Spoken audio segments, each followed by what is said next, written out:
জীবনে এমন কি আছে যা আপনাকে অজান্তে শিখরে পৌঁছে দিতে পারে বা আপনার পতনও ঘটাতে পারে? সঙ্গতি। যদি আপনি কোনো শ্রেষ্ঠ ব্যক্তির সঙ্গ লাভ করেন, তাহলে তার শুভ চিন্তা, তার গুণ, তার স্বভাব আপনার মধ্যে চলে আসবে। আপনি আরো শ্রেষ্ঠ হয়ে উঠবেন। আবার সেখানেই যদি আপনি কোনো দুষ্ট ব্যক্তির সঙ্গতি লাভ করেন, কোনো খারাপ মানুষের সঙ্গতি লাভ করেন, তাহলে আপনার শুভ চিন্তা, আপনার গুণ, তা যে কখন আপনার থেকে কেড়ে নেওয়া হবে সেটা আপনি জানতেও পারবেন না। দেখুন, এই সঙ্গতি হলো অত্যন্ত গুরুত্বপূর্ণ। এই সঙ্গতি আপনার নিয়তি নির্ধারণ করে।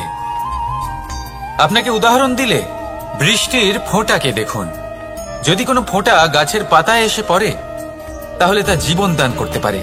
যদি এমন কোনো ফোঁটা সাপের মুখে এসে পড়ে, তাহলে তা বিষে পরিণত হয়। যেমন সঙ্গ, তেমন নিয়তি।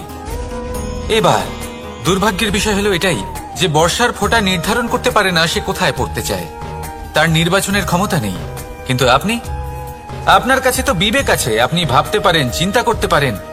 তাহলে আপনি ভাবুন, আপনি কি এমন সঙ্গ চান যা শ্রেষ্ঠ, নাকি এমন সঙ্গ চান যা অশুভ? নির্বাচন আপনারই। শ্রেষ্ঠ সঙ্গ বাছুন আর আমার সাথে ভালোবেসে বলুন, রাধা রাধা। আমাদের জীবনে অত্যন্ত গুরুত্বপূর্ণ একটা আশা বসবাস করে, বিশ্বাসের রূপে। বিশ্বাস যা আমরা ঈশ্বরের উপর করি, ভাগ্য, প্রারব্ধের উপর করি, নিয়তির উপর করি। যখনই ভালো কিছু হয় আমরা বলি এ হলো ঈশ্বরের দয়া। যখন খারাপ কিছু হয় আমরা বলি এ হলো ঈশ্বরের মায়া। কখনো ঈশ্বর বা ভাগ্য বা প্রারব্ধ বা নিয়তি।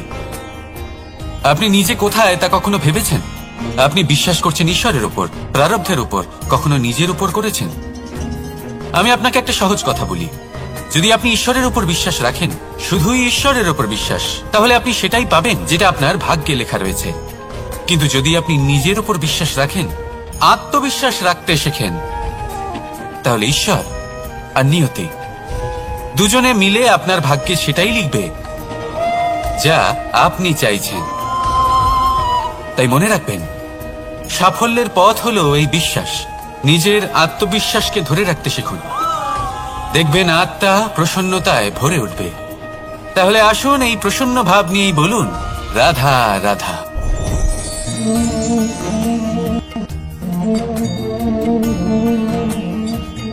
মুক্ত। এই মুক্তই সবাইকে মোহিত করে দেয়, নিজের দিকে আকর্ষিত করে। অত্যন্ত সুন্দর, গোল, শুভ্র। মুক্ত দ্বারা নির্মিত আভূষণ, তা হয়তো সে মুকুটই হোক বা কোনো স্ত্রীর অলংকার, তাকে আরো সুন্দর করে তোলে, তাকে আরো সুন্দর দেখতে লাগে। এবার এই মুক্তকে এত সুন্দর দেখার জন্য কত কষ্ট সহ্য করতে হয় তা কি কখনো আপনি ভেবেছেন? এই মুক্ত ঝিনুক থেকে বের করা হয়। ঝিনুক যা কিনা সমুদ্রের তলদেশে থাকে। ওকে কত কষ্ট সহ্য করতে হয়, জলের চাপ সহ্য করতে হয়, সমুদ্রের স্রোত সহ্য করতে হয়। এই ঝিনুককে এত কষ্ট সহ্য করতে হয়, এই মুক্তকে এত কষ্ট সহ্য করতে হয়, তারপরে এর রূপ এত সুন্দর হয়। যদি আপনিও আপনার পরিশ্রমের সৌন্দর্য, নিজের পরাক্রমের সৌন্দর্য এই সংসারে প্রকাশিত করতে চান, তাহলে আপনাকেও কষ্ট সহ্য করতেই হবে। তাই জীবনে যখনই সংকট আসবে, বিপদ আসবে, সমস্যা আসবে, তখন একে সুযোগ হিসেবে গ্রহণ করুন। কারণ এই বিপদের সাথেই লড়াই করে আপনি মুক্তর মতোই পরিশুদ্ধ হয়ে উঠবেন। তাহলে আসুন আর আমার সাথে ভালোবেসে বলুন, রাধা রাধা। আপনি কি জানেন আপনার জীবনে আপনার আসল জীবনসাথী কে হন? মাতা পিতা, ভাই বোন, স্বামী স্ত্রী? না, আপনার আসল জীবনসাথী হলো আপনার শরীর। সেই শরীর যার দিকে আপনি কখনো নজরই দেন না, ঠিক কি না? এবার যে মানুষ এই রহস্য বুঝতে পারেন, তার জীবন এমনি শুভ হয়ে যায়। আপনি নিজেই দেখুন না, সে সংসারের মঙ্গলই করা হোক বা সত্যের রক্ষা করা হোক, তা সে শত্রুর সাথে যুদ্ধ করা হোক বা মিত্রকে রক্ষা করা হোক, এই শরীরই তো কাজে আসে। তপস্যাতে, বলিদানে, পরিশ্রমে এই শরীরই হলো আধার, ঠিক কিনা? তাই আমাদের কর্তব্য হলো যে আমরা যেন নিজের শরীরের যত্ন নিই। আমরা কি খাই, আমাদের কি খাওয়া উচিত, এটা যেন বুঝি। কোনটা সুপাচ্য আর কোনটা নয়, এটা যেন বুঝি। কারণ যেমন হবে অন্ন, মনও তেমনই হবে। যত ভালো অন্ন তত ভালো মন। আর সুস্থ শরীর হলো সুস্থ মনের আধার, এ কথা অবশ্যই মনে রাখবেন। আর যদি মন সুস্থ থাকে তাহলে সকল শুভ উদ্দেশ্য পূর্ণ হবে। তাহলে আসুন আর আমার সাথে ভালোবেসে বলুন, রাধা রাধা। কথায় আছে যে দৃষ্টি অত্যন্ত কঠোর হয়, অত্যন্ত শক্তিশালীও হয়। কথায় আছে যে কারোর উপর যদি কুদৃষ্টি পড়ে তাহলে তার বিনাশ কেউ আটকাতে পারে না। এই যে কুদৃষ্টি, এর উপাচারও আমাদের কাছে রয়েছে। যখন আমরা বাড়ি নির্মাণ করি তখন একটা কালো মুখোশ লাগাই, যাকে রক্ষা কবচ মনে করা হয়, কুদৃষ্টি থেকে বাঁচার জন্য। যখনই কোনো বাচ্চা বাইরে যায় তখন তার মাথায় আমরা একটা কাজলের টিপ পরিয়ে দিই, কুদৃষ্টি থেকে বাঁচার জন্য। অর্থাৎ এই সংসারে কুদৃষ্টি থেকে বাঁচার উপাচার রয়েছে। উপাচার যদি কিছু না থেকে থাকে তাহলে তা হলো দৃষ্টিভঙ্গি। যদি আপনার দৃষ্টিভঙ্গি অনুচিত হয় তাহলে আপনার পতন কেউ আটকাতে পারবে না। না পারবে কালো মুখোশ, না কালো টিপ, না স্বয়ং ঈশ্বর। সেই জন্য নিজের দৃষ্টিভঙ্গি শুভ করে তুলুন, সবকিছু শুভই হবে। আসুন আমার সাথে ভালোবেসে বলুন, রাধা রাধা। কথায় আছে যে জীবনের আধার হলো সম্পর্ক, প্রসন্নতারও এবং ঈশ্বরের সাথে দেখা পাওয়ারও। এবার এই সম্পর্কের আধার আসলে কি? সেবা? না। বোঝাপড়া? না। অপেক্ষা? না। এই সম্পর্কের আধার হলো বিশ্বাস। যদি বিশ্বাস ভেঙে যায় তাহলে জেনে রাখবেন যে সম্পর্করূপী এই ভবন, এর ভিতই ভেঙে গেল। আর যদি ভিত ভেঙে যায় তাহলে সেখানে অন্য কোনো ভবন নির্মাণ সম্ভব নয়, সম্ভবই নয়। এই সমস্ত সম্পর্কের বিশ্ব বিশ্বাসে বসবাস করে। এই বিশ্বাস হলো অত্যন্ত গুরুত্বপূর্ণ। এই বিশ্বাসের জোরেই আমি আর রাধা কোনো সাংসারিক বন্ধনে আবদ্ধ না হয়েও এক অত্যন্ত দৈব অলৌকিক বন্ধনে আবদ্ধ। এই হলো বিশ্বাস, যার দ্বারা 11 অক্ষৌহিনী সেনার সামনে অর্জুন দাঁড়িয়েছিল এবং জয়ীও হয়েছিল। এই বিশ্বাস হলো অত্যন্ত গুরুত্বপূর্ণ। তাই বিশ্বাস করতে শিখুন, বিশ্বাস দিতে শিখুন, বিশ্বাস পালন করতে শিখুন। আর আমার সাথে ভালোবেসে বলুন, রাধা রাধা। এই সংসার অত্যন্ত বিচিত্র এক স্থান। এ সত্য খুঁজতে থাকে, আর সত্য খুঁজে পেলেই তা প্রমাণ করতে চায়। সে চায় তার প্রমাণ পেতে, সাক্ষী পেতে চায়। সেক্ষেত্রে আমাকে বলুন যে সত্য কি করতে পারে? সেই ব্যক্তি যে সত্যকে ধরে আছে সে কি করবে? কিছুই নয়, কিছু করার প্রয়োজনই নেই, শুধু তাতে টিকে থাকতে হবে। সেই হিমালয়ের মতো যা আজ পর্যন্ত টিকে রয়েছে। যদি আপনি সত্যবাদী হন তাহলে আপনার কিচ্ছু প্রমাণ করার কোনো প্রয়োজন নেই। যদি প্রয়োজন থাকে তাহলে সত্যের সাথে টিকে থাকার। এই সময় নিজে সাক্ষী হবে, নিজে প্রমাণ দেবে। এই নিয়তি স্বয়ং প্রমাণিত করবে যে আপনি সত্যবাদী ছিলেন, আপনি সত্যের পথে ছিলেন। তাহলে আসুন আর আমার সাথে ভালোবেসে বলুন, রাধা রাধা। ঈশ্বর আমাদের হাত প্রদান করেছেন, হাত যা জড়ো করা হয় প্রণাম করার জন্য, ঊর্ধ্বগামী হয় প্রার্থনার জন্য। এই হাত যার দ্বারা আমরা খাবার খাই, ফসল উৎপাদন করি। কিন্তু এই হাতের দ্বারা সব থেকে শ্রেষ্ঠ কাজ কি হতে পারে? সেবা। আগে হ্যাঁ, সেই হাত যা সামনে এগিয়ে আসে সেবা করার জন্য, যে সেবা করে তাদের যারা দুঃখে থাকেন, নিরাশ হয়ে থাকেন, যারা সেবা করেন তাদের যারা কিনা দরিদ্র। সেই হাত হলো সব থেকে অধিক মহান। ঈশ্বরকে দীনবন্ধু বলা হয়ে থাকে, কারণ যারা দুঃখী হন, নিরাশ হন, দরিদ্র হন, ঈশ্বর তাদের সাহায্য করেন, তাদের সহায়ক হন, তাদের মধ্যে ঈশ্বর বাস করেন। তাই আপনারা যদি এটাই করেন, যারা দুঃখে আছেন, নিরাশ হয়ে আছেন, যাদের সাহায্যের প্রয়োজন রয়েছে, যদি আপনি তাদের সাহায্য করেন তাহলে আপনি এমন এক চৈতন্য লাভ করবেন যে আপনি তৃপ্ত হয়ে উঠবেন। তাহলে সবার সেবা করুন আর আমার সাথে ভালোবেসে বলুন, রাধা রাধা। ভয়। জীবনে আমরা কোন কোন বিষয়ে ভয় পাই? কোনো মানুষকে হারানোর ভয়, কোনো মানুষ, কোনো সম্পর্ককে হারানোর ভয়, অর্থহানির ভয়, সময়হানির ভয়। এবার বিষয়টা হলো, এই ভয় কখনো আমাদের কোনো লাভ করে না। এটা সবসময় আমাদের পিছনে ঠেলে আর নিচু স্তরে নামিয়ে দেয়, কখনোই আমাদের উত্থানের কারণ হয় না। তাই জীবনে যদি কোনো ভয়ের কারণ থাকতেই হয় তা শুধুই এটা, যে মানুষের কথা ভাবতে ভাবতে, সম্পর্কগুলিকে হারানোর ভয়, মানুষকে হারানোর ভয়, সবার মন রাখতে রাখতে আপনি যেন নিজেকে, নিজের ভাবনা চিন্তাকে না হারিয়ে ফেলেন।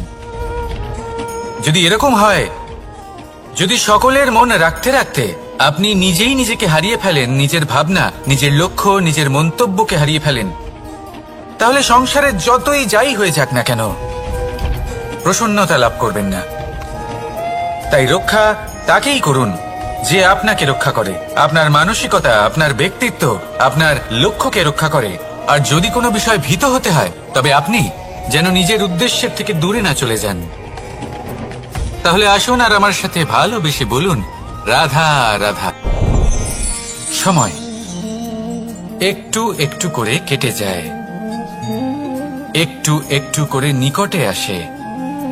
খুব অদ্ভুত ব্যাপার। এই সময় প্রতিকূল হলেও একটু একটু করে কেটে যায়। এই সময় যদি ভালো হয় তাহলে একটু একটু করে নিকটে আসে। অনুচিত তখনই হয় যখন আমরা নিজেদের অসফলতার জন্য সময়কে দোষ দিই, কিন্তু আসলে তেমনটা হয় না। আপনার পরিশ্রম আর প্রয়াস দ্বারাই আপনি সাফল্য লাভ করবেন, সময়ের দ্বারা নয়। যদি এই সাফল্য একটা সুন্দর ভবন হয়, তাহলে সময় হলো তার দেওয়ালের রং, যা সময়ের সাথে বদলাবে, সময়ের সাথে ফিকেও হয়ে যাবে। কিন্তু সাফল্যের এই ভবন আপনাকেই নির্মাণ করতে হবে, আপনার পরিশ্রমের ইট দ্বারা এবং প্রয়াসের চুনসুরকি দ্বারা। তাই পরিশ্রম আর প্রয়াস করতে থাকুন, সাফল্য আপনি অবশ্যই পাবেন। সময় যদি আজ ভালো না হয় তাহলে কাল অবশ্যই হবে। প্রয়াস করতে থাকুন আর আমার সাথে ভালোবেসে বলুন, রাধা রাধা। এ হলো গোলাপ ফুল। একে আমরা সকলেই চিনি। সমগ্র সংসার ভালোবাসে এই পুষ্পকে। এই ফুল দেখতেও সুন্দর। সবথেকে বেশি গুরুত্বপূর্ণ কথা হলো এর সুগন্ধ, যা দূর দূরান্ত থেকে ব্যক্তিদেরকে আকৃষ্ট করে। এই সুন্দর পুষ্প একটু মন দিয়ে দেখলেই দেখা যায় এর নিচে কাঁটা রয়েছে। এই সংসার বলে, এ প্রকৃতির কেমন রচনা, এত কোমল পুষ্প, এটা কি তীক্ষ্ণ কাঁটা সহ প্রস্ফুটিত হয়? এটাই হলো জীবনের সত্য। আমাদের অন্তরের সদ্গুণ, সেগুলিও এই ফুলের মতোই সুন্দর। সংসারে সৌন্দর্য দেখতে পায়, এর সুগন্ধ চতুর্দিকে ছড়িয়ে পড়ে। কিন্তু এই সদ্গুণ জাগ্রত করে তোলার জন্য কঠোর পরিশ্রম করতে হয়, প্রতিনিয়ত চেষ্টা করে যেতে হয়। তাই জন্য যদি আপনি জানেন আপনার পথ উচিত কিন্তু তা কাঁটায় পরিপূর্ণ, তাহলে থামবেন না, চলতে থাকুন। একবার যদি অন্তরের সদ্গুণ জাগ্রত হয়, তাহলে এই সংসার এই সৌন্দর্য দেখবে আর সুগন্ধে আকর্ষিত হয়ে আপনার কাছে আসবে। এই মন, এই জীবন প্রসন্ন হয়ে বলবে, রাধা রাধা।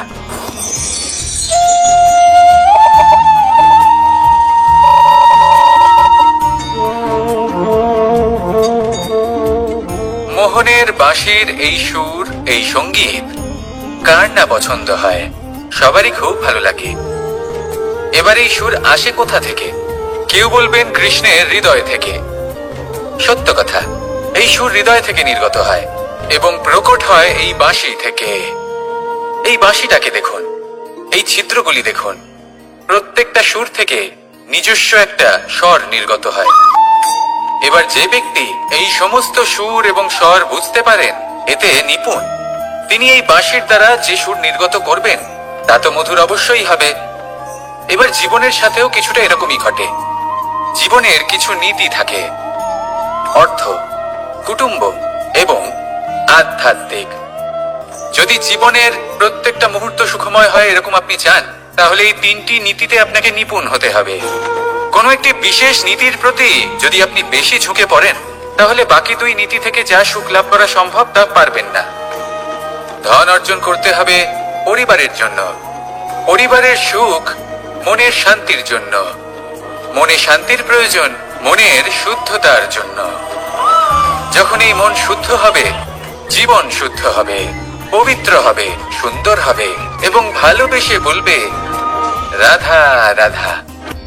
যত শক্তিশালী এই মন, তত শক্তিশালী এই শরীরও। এই যে আমাদের শরীর, এটা আসলে কি? এ হলো একটা রথের মতো।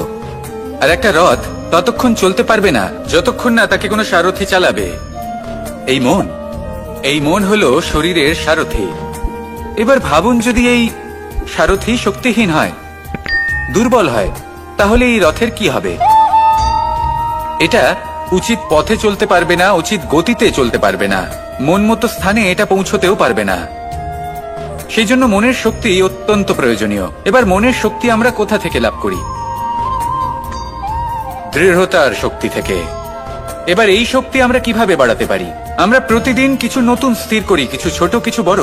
আর যেই আমরা নতুন কিছু পূর্ণ করি, আমাদের মনের শক্তি বেড়ে যায়। আর যদি পূর্ণ না করতে পারি, মনের শক্তি কমে যায়। একটা দেওয়ালের মতো ছোট ছোট ছোট ছোট শিলা আমরা একটার পর একটা স্থাপন করে একটা দেওয়াল তৈরি করি। এতগুলো পাথর যখন একত্রিত হয়ে যায়, তখন এমন এক দেওয়াল তৈরি হয় যাকে ভাঙা প্রায় অসম্ভব হয়ে দাঁড়ায়। সেরকমই হয় মন এবং দৃঢ়তা। ছোট ছোট কাজ করে নিজের লক্ষ্য পূর্ণ করুন। এই লক্ষ্য যদি পূর্ণ হয়, তবে মনের শক্তি বাড়বে। কিছুটা এইভাবে যে যত বড়ই বিপদ আসুক না কেন, সেই বিপদ নিজে হার মেনে নেবে, কিন্তু আপনার মন ততটাই শক্তিশালী থাকবে। তাই মনের শক্তি বাড়াতে থাকুন, যাতে আপনি উচিত পথে চলতে পারেন, উচিত গতিতে চলেন আর মনোবাঞ্ছিত স্থানে পৌঁছতে পারেন। তবেই এই মন প্রসন্ন হয়ে বলবে, রাধা রাধা। বিজয়, বিজয় লাভের জন্য মানুষ কি না করে থাকে, যে কোনো সম্ভাব্য প্রচেষ্টা করে, কিন্তু নিজের বিজয় লাভের জন্য বাজিতে যা ইচ্ছে তাই রেখে দেওয়া কি উচিত কাজ? কখনোই নয়। নিজের হারানো সম্মান, নিজের হারানো সম্পত্তি, নিজের হারানো অধিকার ফিরে পাওয়ার শুধু একটাই পথ রয়েছে, আর তা হলো পুরুষার্থ, দ্যুতক্রিয়া নয়।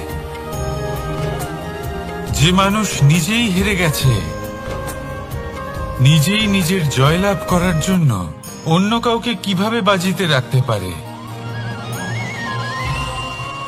এ হলো সম্পূর্ণরূপে অনুচিত। অনেক সময় অনেক ধন লাভ করার জন্য, অনেক সম্পত্তি লাভ করার জন্য আমরা নিজের আসল ধন, আমাদের আপনজন, তাদেরকে হারিয়ে ফেলতেও প্রস্তুত হয়ে যাই। এটা একেবারেই উচিত নয়। যত বড়ই সংকট আসুক না কেন, আমাদের আপনজনদের আমাদের সাথেই রাখা উচিত।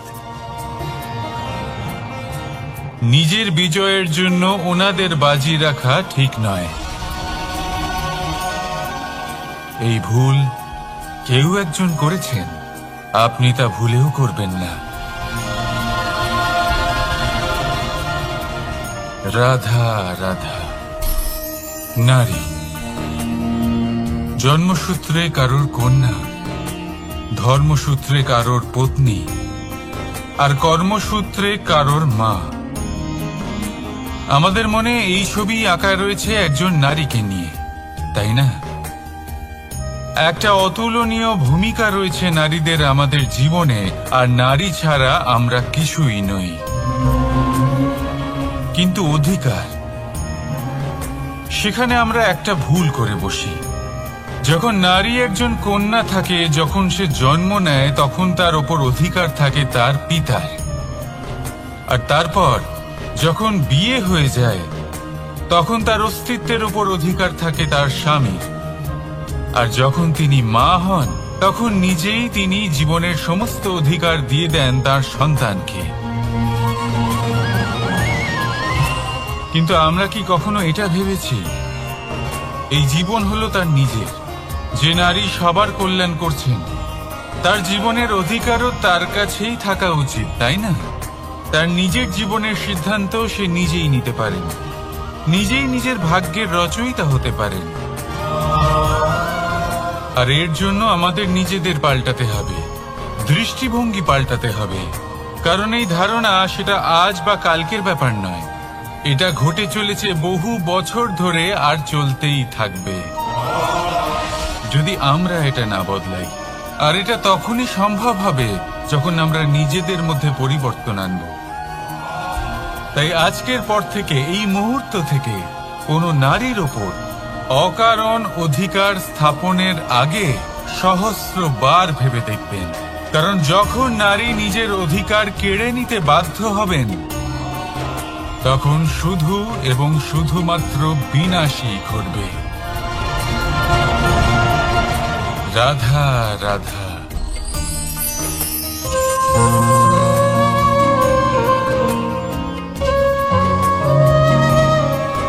নারী, পুরুষরা যাকে নাম দিয়েছেন ত্রিয়া, কেন দিয়েছেন, কে দিয়েছেন, কেউ তা জানে না। কথায় আছে পুরুষরা ভাবেন যে ত্রিয়া, ভাবেন একরকম, বলেন অন্য কিছু, আর করেন অন্য কিছুই। কিন্তু সত্যিটা কি এটাই? আসল সত্যি হলো এটাই যে ত্রিয়া হলো সেই চরিত্রহীন পুরুষ আর কেউ নয়। সেই পুরুষ যারা নারীকে বলেন যে আপনি হলেন মা, আপনি হলেন দেবী, আপনি হলেন বোন। আর ভাবেন কি? ভাবেন যে এই নারী হলো আমাদের পায়ের ধুলো আর কিচ্ছু নয়। আর কি করেন? ওনাদের মাথায় ওনাদের খোপায় মালা পরিয়ে দিয়ে ভাবেন যে ওনারা হলেন তাদের পায়ের ধুলোর সমান। একজন নারীর সম্মান ভঙ্গ করেন, তাদের দাসী মনে করেন। ভুলবেন না, যত্র নারীয়াস্ত পূজ্যন্তে রমন্তে তত্র দেবতা। অর্থাৎ যেখানে নারীকে পুজো করা হয় সেখানে ঈশ্বর বাস করেন, আর যেখানে নারীকে অপমান করা হয় সেখানে ঈশ্বর এবং ভাগ্য এই দুই রুষ্ট হয়। মনে রাখবেন, যদি নারী কল্যাণকারী হতে পারেন তাহলে নারী মহাচণ্ডী রূপও ধারণ করতে পারেন।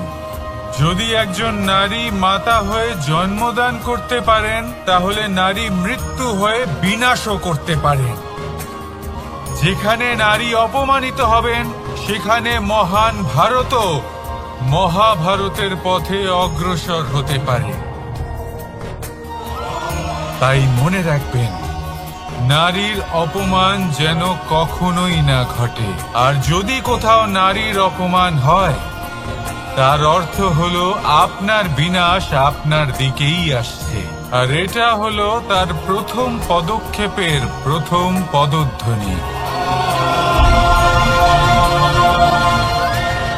রাধা রাধা। যদি সন্তান কোনো দুষ্কর্ম করে তাহলে সেই অপরাধ শুধু কি সেই সন্তানের? না, যদি সন্তান দুষ্কর্ম করে তাহলে অপরাধী তার মাতা পিতাও, যারা পুত্রমোহর কারণে সেই অনুচিত কাজে তাকে বাধা দেননি। অপরাধী হলেন তার পিতামহ, যিনি নিজের কর্তব্যবোধের কারণে নিজের পরিবারের যত্ন নেননি, যিনি সন্তানকে কখনো শাস্তি দেননি। অপরাধী হলেন তার সেই গুরুও, যিনি নিজের শিষ্যের সেই দুষ্কর্ম দেখেও তাকে প্রতিহত করতে পারেননি। একজন হবু রাজার কর্তব্য হলো নিজের প্রজার কাছে সে যেন এক উদাহরণ প্রস্তুত করতে পারে। কিন্তু যদি এত অনুচিত উদাহরণ প্রস্তুত হয়ে থাকে তাহলে মা বাবার, বাড়ির বয়োজ্যেষ্ঠদের কর্তব্য হলো ওনারা যেন সেটা সেখানেই থামায়, হয় ভালোবেসে নয়তো শাস্তি দিয়ে। যদি না থামানো হয় তাহলে মহাভারত অবশ্যম্ভাবী। অনেক ব্যক্তির মনে একটা প্রশ্ন জাগে আমাকে আর রাধাকে নিয়ে। বলেন যে না আমি আর রাধা একসাথে থাকি, না আমাদের বিয়ে হয়েছে। আমি এখানে দ্বারকাতে, ও ওখানে বর্ষনাতে, তাও এত ভালোবাসা কি করে? এ কেমন সম্পর্ক? আমি তাদের একটা সহজ কথা বলতে চাই। আপনি কখনো আয়নার দিকে দেখেছেন? নিজের দুই চোখের দিকে তাকিয়ে জিজ্ঞাসা করুন, এই দুই চোখ একসাথে কেন বন্ধ হয়, একসাথে কেন খোলে, একসাথে কেন ঘুমোয়, একসাথে কেন কাঁদে? আজীবন কোনো এক মানুষের সাথে সম্পর্ক রাখা অবশ্যই সম্ভব, তাদের সাথে দেখা না করে। আমার আর রাধার ভালোবাসাও কিছুটা এরকমই, আর কিছুটা এরকমই হয় ভালোবাসা, দুই নয়নের মতো, যারা কখনোই মিলিত হবে না, কিন্তু চিরকালের জন্য একসাথে জুড়ে থাকবে। এই অনুভূতি নিঃস্বার্থ হয়, আর এই নিঃস্বার্থ ভালোবাসা আপনাকে আনন্দের পথে অগ্রসর করে। জীবনে সবসময় নিঃস্বার্থভাবে ভালোবাসুন, শুধুমাত্র আনন্দই পাবেন। তাহলে আসুন আমার সাথে নিঃস্বার্থভাবে ভালোবেসে বলুন, রাধা রাধা। মানুষ,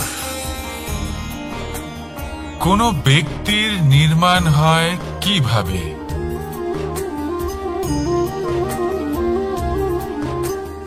কেউ বলবেন পঞ্চতত্ত্বের দ্বারা, কেউ বলবেন আত্মা, দেহ ও চেতনার দ্বারা, কেউ বলবেন ঈশ্বরের কৃপার দ্বারা, তো কেউ বলবেন এই প্রকৃতির পরীক্ষার দ্বারা। না, মানুষের নির্মাণ হয়ে থাকে বিশ্বাস দ্বারা। ব্যক্তি তখনই গড়ে ওঠেন যখন ব্যক্তিত্ব থাকে, ঠিক কিনা? আর ব্যক্তিত্ব তখনই হবে, আর সেরকমই হবে যেরকম বিশ্বাস আপনি নিজের উপরে রাখবেন। যদি আপনি মনে করেন আপনি বিষের ন্যায় হবেন, তাহলে আপনি বিষাক্তই হবেন। যদি আপনি এটা মনে করেন যে আপনি অমৃতের ন্যায় হবেন, তাহলে আপনি অমরই হয়ে যাবেন। যদি আপনি নিজের উপরে বিশ্বাস রাখেন যে আপনি সংসারের সব থেকে উঁচু পর্বতের শিখরে পৌঁছতে পারবেন, তাহলে আপনি অবশ্যই পৌঁছবেন। যদি আপনার এরকম মনে হয় যে আপনি এরকম কখনো করতে পারবেন না, তাহলে এরকম কখনোই হবে না। ভেবে দেখবেন, বিশ্বাসের মধ্যেই বিশ্ব বাস করে থাকে, তো আপনার অস্তিত্ব কেন করবে না? যেমন বিশ্বাস আপনি নিজের উপরে রাখবেন, তেমনই আপনি হয়ে উঠবেন। সেই জন্য নিজের উপরে বিশ্বাস রাখুন, আর হ্যাঁ, ভালোবেসে বলুন, রাধা রাধা। শত্রুতা, একজন মানুষ অন্য মানুষের সাথে শত্রুতা করে বসেন, দুজন ঘনিষ্ঠ বন্ধু। এমনও এক সময় আসতে পারে যখন এনারা একে অপরের শত্রু হয়ে ওঠেন। এর অনেকগুলো কারণ হতে পারে, কিন্তু মূল কারণ হল আলোচনা। আগে হ্যাঁ, আপনি যদি কারোর বিষয়ে আলোচনা করেন, তাহলে সে আপনার শত্রু হয়ে যেতে পারে। এবার মনে একটা প্রশ্ন আসতে পারে যে এটা কিভাবে সম্ভব হতে পারে? আলোচনা, এটা তো অত্যন্ত জরুরি। যদি আমি নিজের বন্ধুর খারাপ কাজের বিষয়ে আলোচনাই না করি, তাহলে সে শুধরবে কি করে? এ কথা সত্যি যে আলোচনা আবশ্যক, কিন্তু তার থেকেও বেশি গুরুত্বপূর্ণ এবং আবশ্যক হলো আপনার এই সিদ্ধান্ত। সিদ্ধান্ত এটাই যে আপনার এই আলোচনা কোন স্থানে করবেন। যদি এটা সবার সামনে করবেন ভাবেন, তাহলে তা অপমানও হয়ে যেতে পারে। যদি এটা আলাদাভাবে করেন, তাহলে তা পরামর্শ হয়ে যায়। অপমান কেউ স্বীকার করতে পারেন না, কিন্তু পরামর্শ সকলের ভালো লাগে। তাহলে যদি আপন কারোর জন্য ভালো কিছু চান, কাউকে শুধরে দিতে চান, আর আপনার মনে হয় আলোচনা আবশ্যক, তাহলে সর্বপ্রথম সময়, পরিস্থিতি আর স্থানের কথা মনে রাখবেন। নয়তো এই আলোচনা আপনাকে খুব ভোগাতে পারে। তাহলে আসুন আমার সাথে ভালোবেসে বলুন, রাধা রাধা। আপনার জীবনেও কি সমস্যা রয়েছে? অবশ্যই থাকবে। প্রত্যেকের জীবনেই সমস্যা থাকে। প্রত্যেক মানুষ জিজ্ঞাসাও করেন যে এই সমস্যা আসলে কি আর কেন আসে জীবনে। আপনাকে একটা কথা বলে দিই যে সমস্যা আসলে সেটা নয় যে আপনার পথে বাধা সৃষ্টি করে, বরং সমস্যা হলো সেটাই যেটা আপনি তখন দেখতে পান যখন আপনার একাগ্রতা আপনার পথ থেকে, আপনার লক্ষ্য থেকে সরে যেতে থাকে।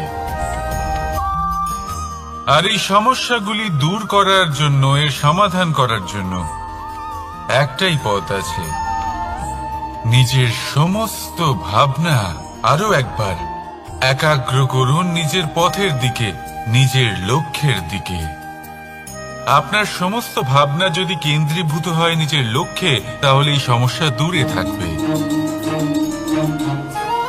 যদি এরকম না হয়, যদি আপনার মন একটু অন্যদিকে চলে যায়, তাহলে এই সমস্ত সমস্যা আবার সামনে চলে আসে আর বাড়তেও থাকে।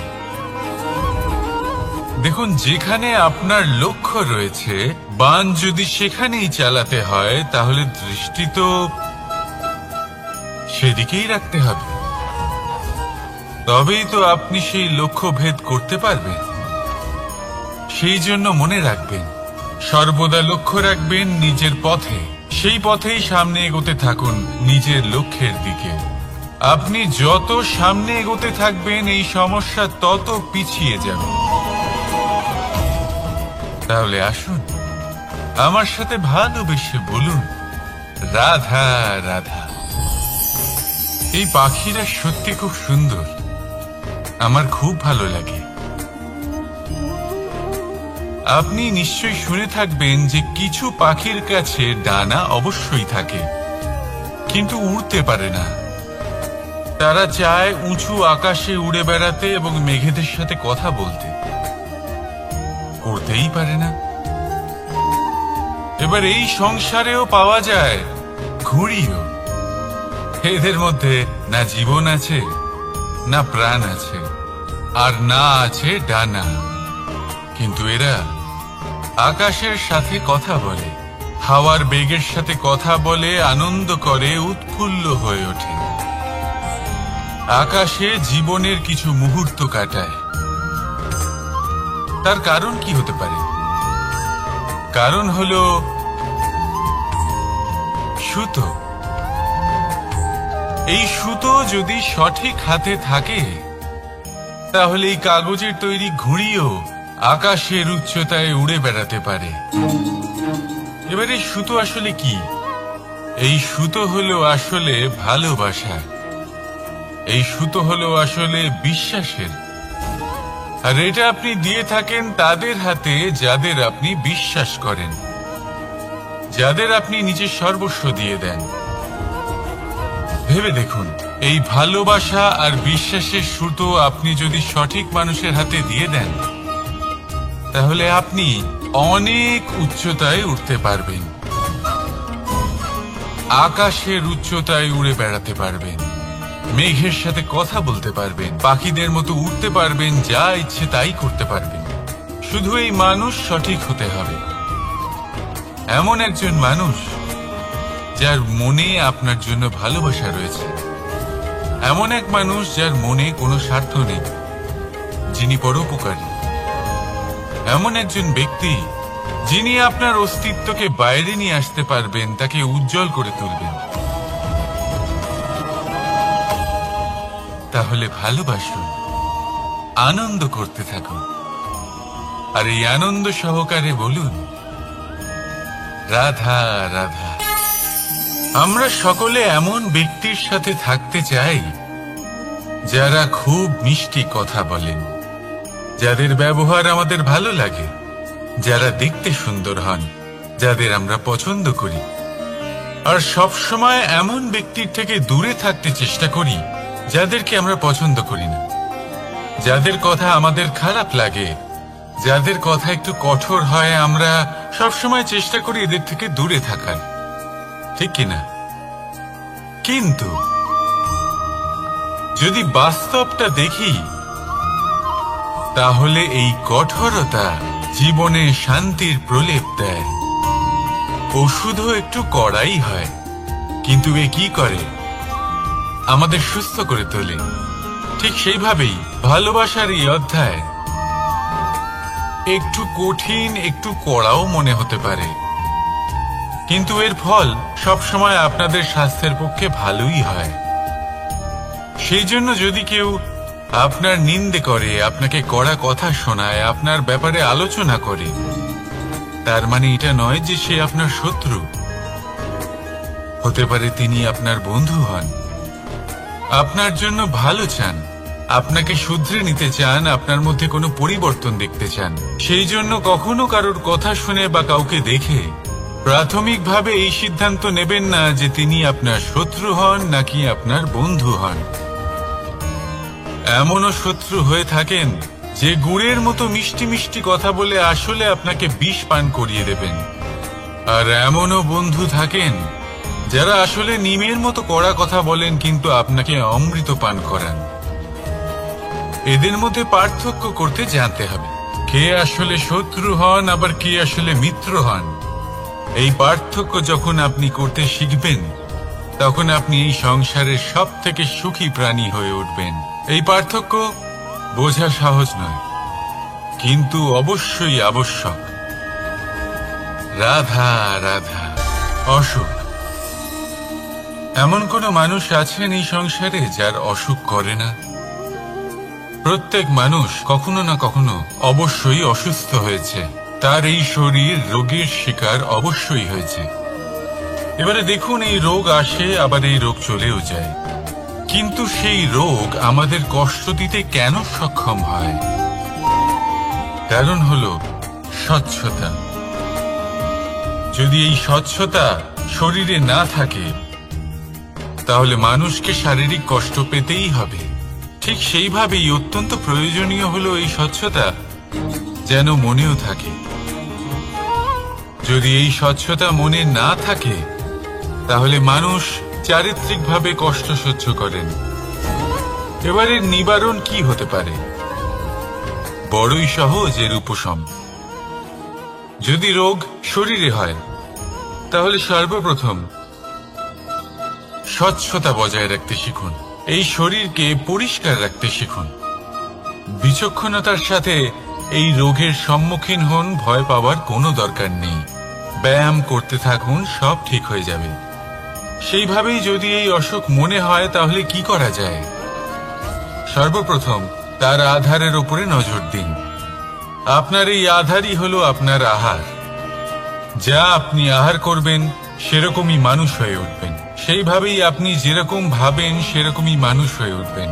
সেই জন্য নিজের ভাবনাকে শুভ করুন, নিজের দৃষ্টিভঙ্গিকে শুভ করে তুলুন, সবকিছু সঠিক হবে। আপনার আমার সবার মধ্যেই এক রাক্ষস বাস করে, তার সম্মুখীন হন, তাকে পরাস্ত করুন। তাহলে এই রোগ সে শরীরেই হোক বা মনের মধ্যে, যদি সঠিক সময় তাকে আটকানো না যায়, তাহলে যে কোনো সময় তা মহামারীর রূপ ধারণ করবে। সাবধানে থাকুন, সুস্থ থাকুন। তাহলে আসুন, আমার সাথে ভালোবেসে বলুন রাধা রাধা। বাজ পাখিকে পক্ষীরাজ বলা হয়। বাজের আয়ু হলো মোটামুটি 70 বছর। এবার 40 বছর হতে হতেই ওদের পালক লম্বা এবং ভঙ্গুর হয়ে যেতে থাকে, ঠোঁট বেঁকে যায়, ডানা ভারী হয়ে যায়, অর্থাৎ আগের মতো উড়তে পারে না, সেই শক্তি থাকে না। এবার সেই বাজ কি করবে? বাজ সব থেকে কঠিন নির্বাচন করে, নির্বাচন নিজের পুনর্স্থাপনার। সর্বপ্রথম একটা বিশাল পর্বতে যায়, একান্তে নিজের এক বাসস্থান তৈরি করে, আর তারপরে পাথরের সাথে নিজের ঠোঁট বারবার আঘাত করতে করতে সেই ঠোঁট ভেঙে ফেলে। তারপরে সে অপেক্ষা করে সেই ঠোঁট পুনর্নির্মাণ হওয়ার। তারপর সেটাই করে নিজের পালকের সাথে।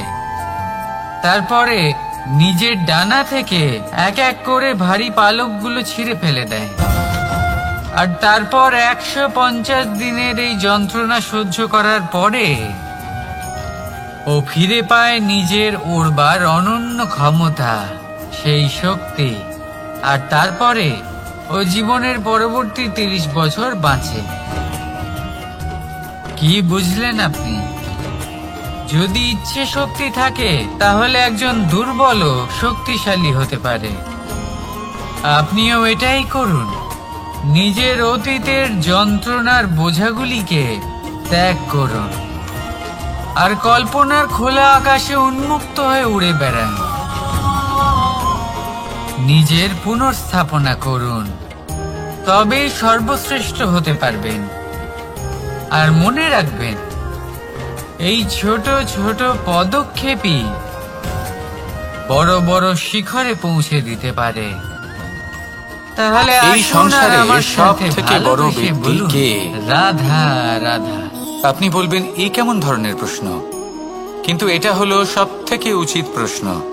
কেউ এর উত্তর দেবে যে সেই মহাপ্রতাপী রাজা, তিনি হলেন সব থেকে বড় ব্যক্তি, সেই বড় রাজনীতিবিদ, তিনিই সব থেকে বড় ব্যক্তি। আমি আপনাকে জানাই যে সংসারের সব থেকে বড় ব্যক্তি হলেন তিনি, যার সাথে দেখা করলে আপনি নিজেকে ছোট মনে করবেন না। কোনো ব্যক্তি যিনি সব থেকে বেশি শক্তিশালী, আপনি যদি তার সামনে যান তাহলে উনি আপনার অন্তরের শক্তিকে বাইরে বের করে আনবে, আপনার অন্তরের লুকিয়ে থাকা শক্তিকে জাগ্রত করতে প্রেরণা প্রদান করবে। তিনি হলেন বড় ব্যক্তি, তিনি হলেন মহান ব্যক্তি। তিনি নন যিনি নিজের বল এবং ঐশ্বর্য দ্বারা আপনাকে তার সামনে ছোট প্রমাণ করবেন। এবং সেই জন্য মহাদেব আমার আরাধ্য হলেন আমার খুব প্রিয়। কারণ রাজা হোক বা ফকির, কেউ যদি ওনার সামনে যান তাহলে সে নিজেকে ছোট মনে করেন না। আপনিও যদি জীবনে অনেক বড় হতে চান তাহলে কাউকে কখনো নিজেকে ছোট মনে করতে দেবেন না। তার অন্তরে বড় হয়ে ওঠার প্রেরণা প্রদান করুন। আসুন আমার সাথে ভালোবেসে বলুন, রাধা রাধা।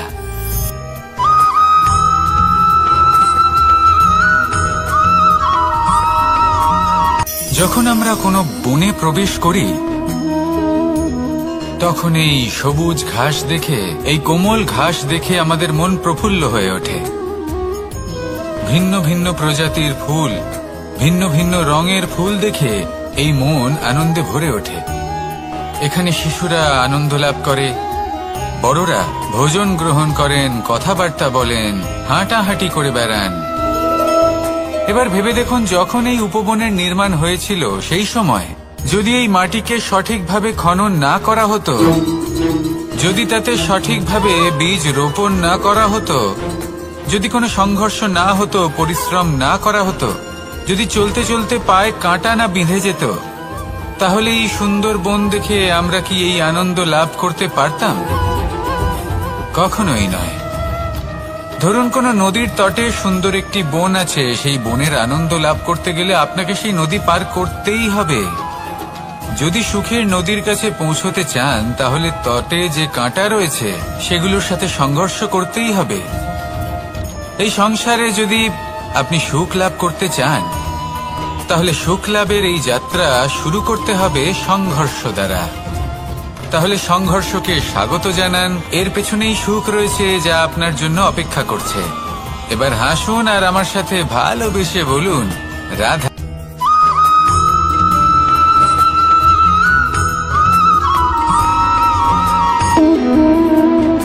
সম্পর্ক হলো আমাদের জীবনের একটি আধার। কিছু সম্পর্ক এমন যা আমরা জন্মসূত্রে লাভ করি, যেমন পরিবার, মা, বাবা। কিছু সম্পর্ক আছে যা আমরা জীবনে অর্জন করে থাকি, তা সে প্রেমের হোক, স্নেহের হোক বা বন্ধুত্বের। এই সকল সম্পর্ক লাভ করার বা গড়ে তোলার 5টি ধাপ রয়েছে। প্রথম ধাপ, কোনো ব্যক্তির সাথে আলাপ হওয়া, তার সাথে কথা বলা বা তাকে দেখা। দ্বিতীয় ধাপ, সে ব্যক্তিকে আমাদের ভালো লাগা। তৃতীয় ধাপ, আমাদের এটা চাইতে শুরু করা যে জীবনে এই ব্যক্তি যেন আমাদের বন্ধু হন, আমাদের জীবনে থাকে, বা আমাদের কাউকে ভালোবেসে ফেলা। আর এটা আমাদের ভাবা বা চাওয়া যে সেই ব্যক্তি যেন আজীবন আমার সাথে থাকেন, আমার জীবনে আমার সাথী হয়ে। চতুর্থ ধাপ, লাভ করা। এবার এই ধাপটি অনেক মানুষের পক্ষেই খুবই সরল হয়, বড়ই সরল ভাবে নিজেদের সঙ্গীকে লাভ করে থাকেন।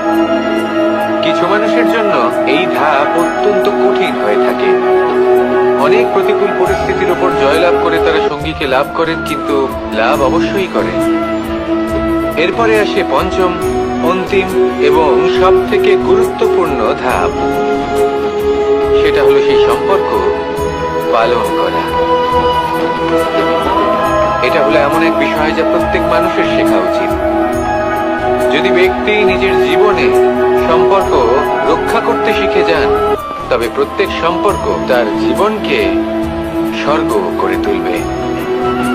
আসুন আর আমার সাথে ভালোবেসে বলুন, রাধা রাধা।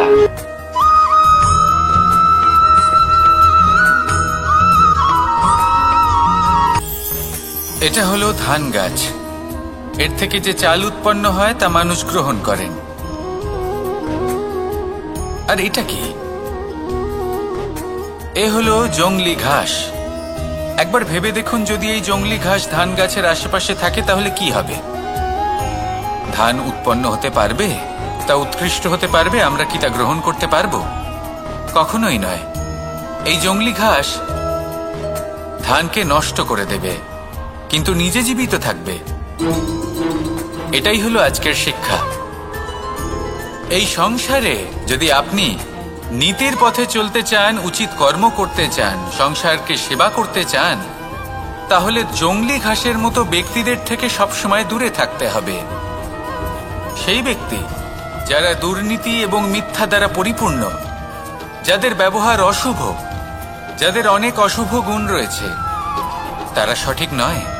সেই সকল ব্যক্তি যাদের চরিত্র অত্যন্ত দুষ্ট হয়, তারা হয় শুভ চরিত্রের ব্যক্তিকে একদম নষ্ট করে দেয়, নয় নিজের মতো বানিয়ে তোলে। তাই যদি আপনি নীতির পথে চলতে চান, এই সংসারের জন্য শুভ কর্ম করতে চান, তাহলে সেই সঙ্গ লাভ করুন যে সঙ্গ জ্ঞানে পরিপূর্ণ, যাদের মধ্যে অনেক গুণ আছে, যাদের থেকে প্রতিদিন কিছু শিখতে পারবেন। এমন ব্যক্তির সাথে জীবন অতিবাহিত করুন। দুরাচারীদের থেকে দূরে থাকুন। তবেই এই মন প্রসন্ন হয়ে বলবে, রাধা রাধা।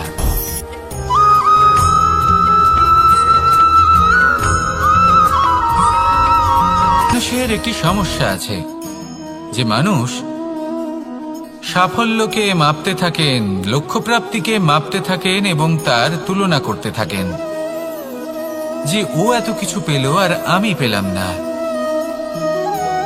ওর কাছে এত কিছু আছে কিন্তু আমার কাছে নেই। এই তুলনা করার জন্য ওনারা দুঃখী হয়ে পড়েন, নিরাশ হয়ে পড়েন। তাই আমি একটা প্রশ্ন করছি যে এটা কি উচিত? এই সংসারে আপনি কি নিয়ে তুলনা করবেন, যেখানে সূর্যদেব চন্দ্রমা দুজনেই আছেন, দুজনেই হলেন বিশেষ, দুজনেই নিজ নিজ সময়ে উদিত হন। এদের মধ্যে একজন না থাকলে তাহলে আমাদের জীবন কঠিন হয়ে পড়বে।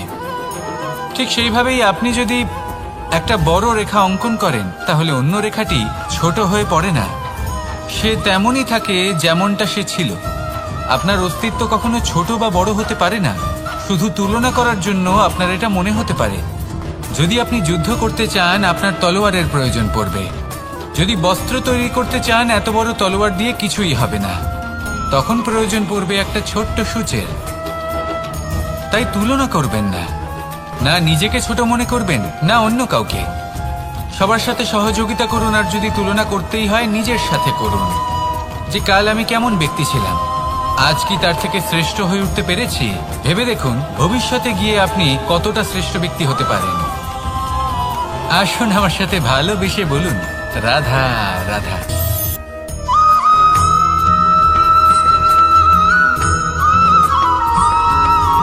ফিরে আসছিলেন এবং তাদের ফেরার পথে হঠাৎ করে কোথাও থেকে একটি বাছুর চলে এলো এই দুই বোন ভয়ভীত হয়ে গেলেন আর তাদের হাত থেকে সেই আটা পড়ে গেল, মাটিতে মিশে গেল।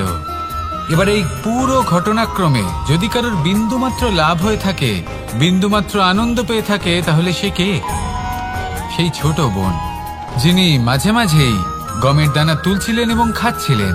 কিছুটা হলেও উনি আনন্দ লাভ করেছিলেন। এবার এরকমই হলো আমাদের জীবনে ভক্তি এবং ভালোবাসা সংক্রান্ত বিষয়। মানুষ নিজের জীবনের দৈনিক কাজে এতটাই ব্যস্ত হয়ে পড়েন, প্রত্যেকদিন শুধু কাজ কাজ কাজ কাজ করতে থাকেন, আর তাতে ভক্তি এবং ভালোবাসার জন্য সময় বার করতেই পারেন না। দেখুন, জীবনে ভক্তি আর প্রেমের এই যে ছোট ছোট মুহূর্ত আছে, এগুলো যদি আপনি যাপন করতে পারেন তাহলে তাতেই আপনি তৃপ্তি লাভ করবেন। বাকি সবই আপনার ব্যর্থ বলেই মনে হবে। জীবনে যখনই আপনি কোনো কাজ করবেন, ঈশ্বরের প্রতি সমর্পিত হয়ে সেই কাজ করুন। আর যখনই সময় পাবেন, তাহলে সেই সময় নিজের আপনজনদের দিন। যাদের আপনি ভালোবাসেন তাদের প্রতি যত্নবান হন, তাদের শুভাকাঙ্ক্ষী হন। এই প্রেম আর ভক্তির ছোট ছোট মুহূর্তগুলো আপনার জীবনকে চরিতার্থ করে তুলবে। আসুন আমার সাথে ভালোবেসে বলুন, রাধা রাধা।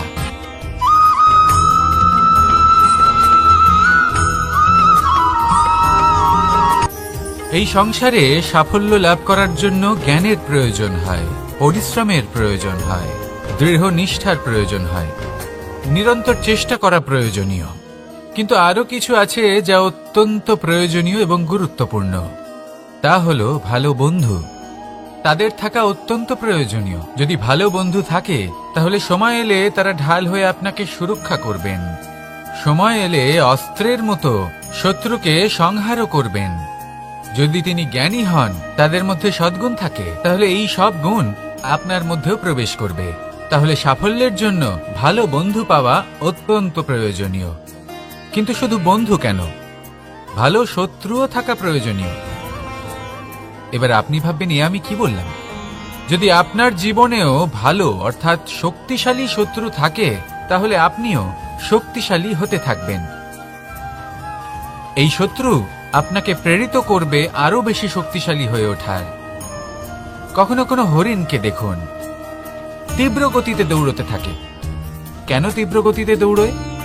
এই কারণে নয় যে কোথাও তার জন্য মধুর ঘাস অপেক্ষা করে রয়েছে, না।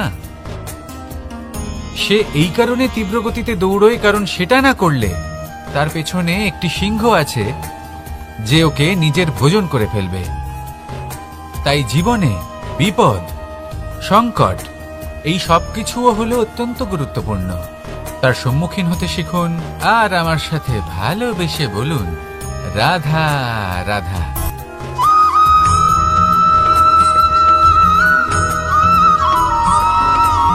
জীবনে অগ্রসর হওয়ার জন্য আমাদের কাকে প্রয়োজন হয়? মাতা পিতা, বন্ধু, প্রেম, সাহায্য, অর্থ, পরিশ্রম, আশা। ভিন্ন ভিন্ন মানুষ ভিন্ন ভিন্ন বিকল্প চয়ন করে। যদি আমি আপনাকে বলি, তাহলে জয় আর পরাজয়ের মন্ত্র দুটো শব্দের উপর নির্ভর করে, মেনে নেওয়া আর দৃঢ় হওয়া। যদি মেনে নেন, তাহলে হেরে যাবেন। যদি দৃঢ় হন, তাহলে নিশ্চিত রূপে জয়ী হবেন। যদি কখনো আপনি ক্লান্ত হয়ে ওঠেন, আপনি দুঃখী হন, পুরোপুরি ভেঙে পড়েছেন, তখন মেনে নেবেন না যে আপনি ভেঙে পড়েছেন, নয়তো হেরে যাবেন।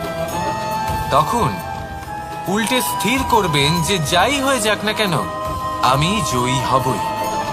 আর আপনি দেখবেন যে জয় নিশ্চিত রূপে আপনার কাছেই আসবে। তাহলে এই কথা মনে রাখবেন আর আমার সাথে ভালোবেসে বলবেন, রাধা রাধা।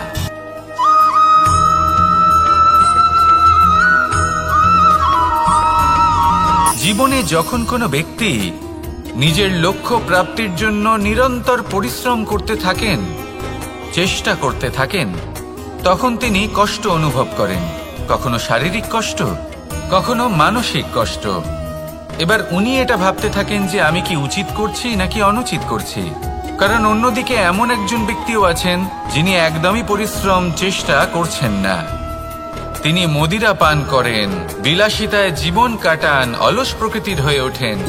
নিদ্রাতে বিলীন হয়ে থাকেন আর ভাবেন যে তিনি সুখ লাভ করছেন। কিন্তু এরকম কেন হয়? কারণ যখন আমরা সৎ পথে থাকি, উচিত পথে চলি, লক্ষ্য প্রাপ্ত করার জন্য চেষ্টা করতে থাকি, তখন আমাদের ভেতরে থাকা নেতিবাচক শক্তি এবং পাপ এই দেহকে ত্যাগ করে দেয়। আর এই অনুভূতিটাই আমাদের দুঃখের অনুভূতি দেয়, কষ্ট দেয়। এবার সেখানে যদি আমরা কুপথে চলি, অনুচিত পথে চলতে থাকি, তাহলে আমাদের ভেতরে থাকা পুণ্য এবং ধনাত্মক শক্তি আমাদের দেহ ত্যাগ করে দেয়। আর এই অনুভূতির কারণেই আমরা সুখ অনুভব করি। কিন্তু কখনো ভাববেন যে এই সুখ বেশি সময় পর্যন্ত থাকে না। সেই জন্য সবসময় মনে রাখবেন, যদি আপনি জানেন যে এটাই আপনার লক্ষ্য, এটাই উচিত পথ, শুভ পথ, তাতে নিরন্তরভাবে এগিয়ে যেতে চেষ্টা করতে থাকুন। এই কষ্ট আপনাকে সুখের পরাকাষ্ঠায় কখন পৌঁছে দেবে তা আপনি জানতেই পারবেন না। আসুন আমার সাথে ভালোবেসে বলুন, রাধা রাধা।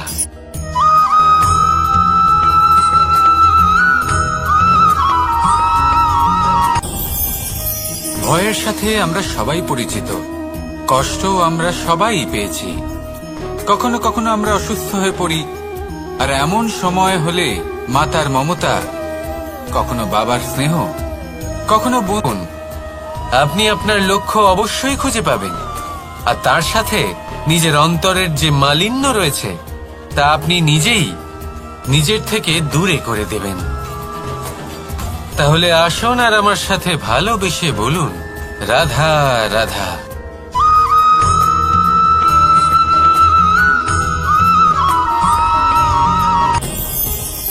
ভয়ের সাথে আমরা সবাই পরিচিত, কষ্টও আমরা সবাই পেয়েছি।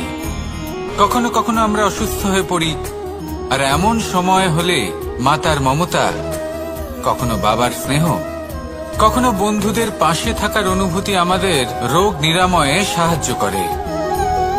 কখনো যদি আমরা নিরাশ হয়ে পড়ি, তখন যদি আমাদের কোনো আপনজন আমাদের দুটো ভালো কথা বলে, তখন আমাদের মনোবল বেড়ে যায়। ঠিক তেমন সংসারের এই রঙ্গমঞ্চে যদি আপনি পীড়িত অনুভব করেন, কিছু শুভ কথা আলোচনা করুন, কিছু স্তুতি গান করুন, কিছু মুহূর্তের জন্য হলেও নিজের ইষ্টদেবের কথা স্মরণ করুন আর প্রার্থনা করুন। সাহস বাড়বে, শক্তিও বৃদ্ধি পাবে এবং সামনে এগিয়ে চলার পথও দেখতে পাবেন। তখন এই মন প্রসন্ন হয়ে বলবে, রাধা রাধা।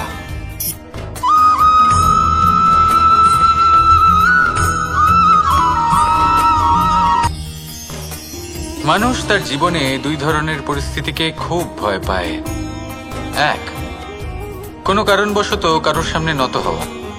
দুই, কোনো কারণে নিজের চরিত্র থেকে, নিজের মূল্যবোধ থেকে বিচ্যুত হওয়া। এবার কেন হয় এরকম যে কথায় কথায় কারোর সামনে নত হতে হয়? কেন বারংবার নিজের চরিত্র থেকে চ্যুত হতে হয়? এরকম কেন হয়? এটা তখনই হয় যখন আমাদের শিক্ষা এবং মূল্যবোধের অভাব থাকে। যদি মানুষের মধ্যে প্রকৃত শিক্ষা থাকে, তাহলে এই সংসারে কোনো সময় এবং কারোর সামনেই নত হওয়ার কোনো প্রয়োজন নেই। যদি মানুষের মধ্যে মূল্যবোধ থাকে, তাহলে তাকে নিজের মূল্যবোধ বা চরিত্র থেকে বিচ্যুত হতে হয় না, তা সে যাই হয়ে যাক না কেন। কোনো বালককে যদি জন্ম থেকেই সুশিক্ষার অধিকারী করা হয়, শিক্ষিত করা হয়, মূল্যবোধের অধিকারী করা হয়, তবে সে এই সংসারে এমন কর্ম করবে যাতে সে নিজেকে, নিজের পরিবারকে, সমগ্র সমাজকে গর্বিত করতে পারে। শিক্ষা লাভ করুন, মূল্যবোধ লাভ করুন এবং আমার সাথে ভালোবেসে বলুন, রাধা রাধা।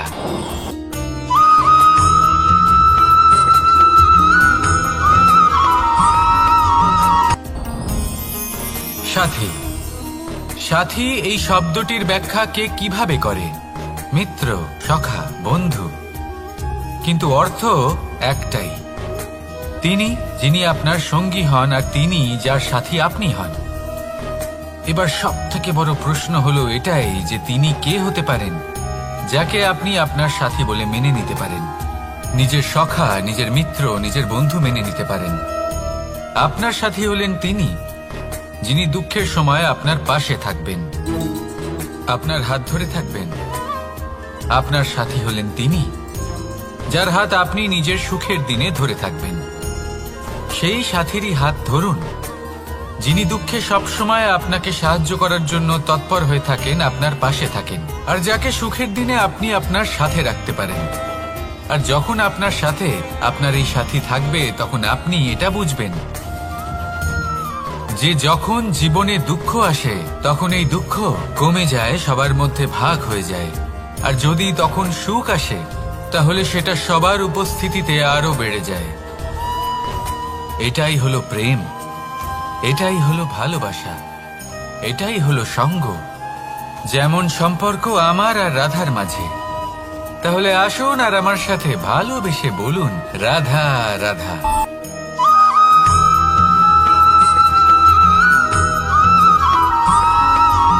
কখনো কখনো আমরা ভাবি যে কোনো ব্যক্তি যিনি ধর্মের পথে চলেছেন, যদি তার দ্বারা কোনো ভুল হয়ে থাকে তাহলে নিয়তি তাকে সেই মুহূর্তেই কঠোর শাস্তি দেন।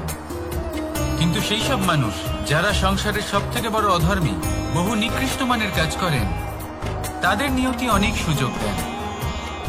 তাদের নিয়তি এরকম কঠোর প্রহার করেন না। এই ভাবনা কখনো না কখনো মনে আসেই। ভেবে দেখুন কেন।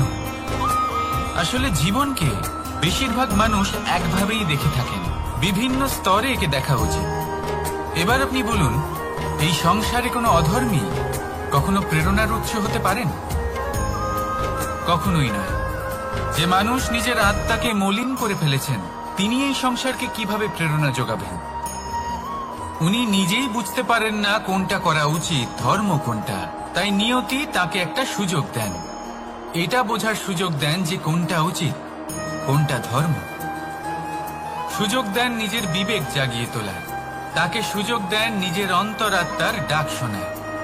যখন তাতেও কাজ হয় না, তখন নিয়তির কাছে একটাই পথ বাকি থাকে, আর তা হল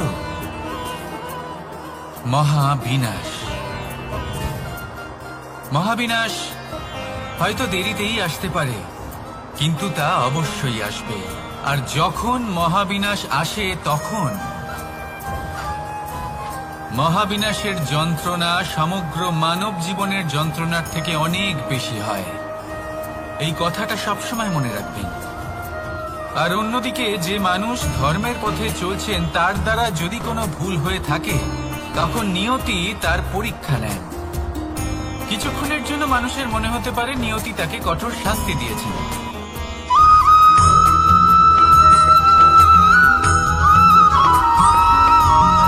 মানুষের মানসিকতা এমন হয় যে সে যতটা করে আশা করে যে তার থেকে অনেক বেশি তার বদলে সে পাবে। দেখুন, সবকিছুই আপনার ভাবনা চিন্তার উপর নির্ভর করছে। আপনি যদি ফলের বিষয়ে ভেবে কর্ম করতে থাকেন, তাহলে সেটা অনুচিত। জীবনের আসল আনন্দ হলো নিজের কর্ম করতে থাকা, ফলের চিন্তা করা উচিত নয়। যদি আপনি এরকম ভাবেন যে আমি এতটা করছি, আমার এতটা পাওয়া উচিত, সেই ভাবনা অনুচিত। যদি আপনি সেবার মানসিকতা নিয়ে কর্ম করতে থাকেন, কর্মচক্রে প্রবাহিত হন, যদি আপনি এমন ভাবনা রাখেন যে আমি এতটা পাচ্ছি, তাই এর থেকে অনেক বেশি আমি কর্ম করব, তাহলে নিশ্চিত রূপে আপনি যতটা করছেন তার থেকে অনেক বেশি আপনি পাবেন। আপনার আশার থেকে অনেক বেশি আপনি পাবেন। শুধু জীবনে অনেক বেশি কাজ করতে থাকুন, ফলের চিন্তা করবেন না। আর মনে রাখবেন, এই ভাবনাই সব থেকে বড় বীজ। কর্মের উপর বিশ্বাস রাখুন। জীবনে যা যা আপনি চান সবই সুখময় হবে। আসুন আর আমার সাথে ভালোবেসে বলুন, রাধা রাধা।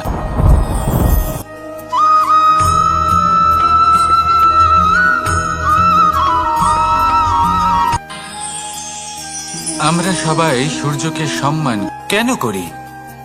কারণ আমরা জানি যে সন্ধেবেলা যখন সূর্যাস্ত হবে, তখন শুধুমাত্র অন্ধকার বাকি থাকবে। ঠিক কিছুটা এরকমই হয় আমাদের মাতা পিতাও, যিনি আমাদের জন্ম দেন, আমাদের ভরণ পোষণ করেন, আমাদের বড় করেন, আমাদের প্রেম প্রদান করেন। কখনো কখনো তাদের মুখ থেকে কটু কথা নিঃসৃত হয়। আমাদের দুঃখ হয়, কিন্তু তখন আমাদের এটা বোঝা উচিত এগুলি নিঃসৃত হচ্ছে আমাদেরই মঙ্গলের জন্য। যেমন সূর্যদেব, উনিও উত্তাপ দিয়ে থাকেন আমাদেরই মঙ্গলের জন্য, যাতে ফসল পাকতে পারে, যাতে জল বাষ্প হয়ে মেঘ হতে পারে, বৃষ্টি হতে পারে, আর এই সংসারে নিরন্তর জলের প্রবাহ থাকে। আমাদের মাতা পিতা, তাদের কঠোর আচরণ, তাদের কঠোর অনুশাসনের পেছনে লুকিয়ে থাকে ওনাদের ভালোবাসা। আমাদের তা বুঝতে হবে, সসম্মানে ওনাদের গ্রহণ করতে হবে। কারণ ঠিক সূর্যাস্তের পরে যেমন চতুর্দিক অন্ধকারচ্ছন্ন হয়ে যায়, তেমনি আমাদের জীবন থেকে যখন আমাদের মাতা পিতা চলে যায়, তখন আমাদের জীবনেও শুধু এবং শুধুমাত্র অন্ধকারই ছেয়ে থাকে। সেই জন্য নিজের মাতা পিতাকে সম্মান করুন, ওনাদের ভালোবাসা প্রদান করুন। এই মন আর এই জীবন প্রসন্ন হয়ে বলবে, রাধা রাধা।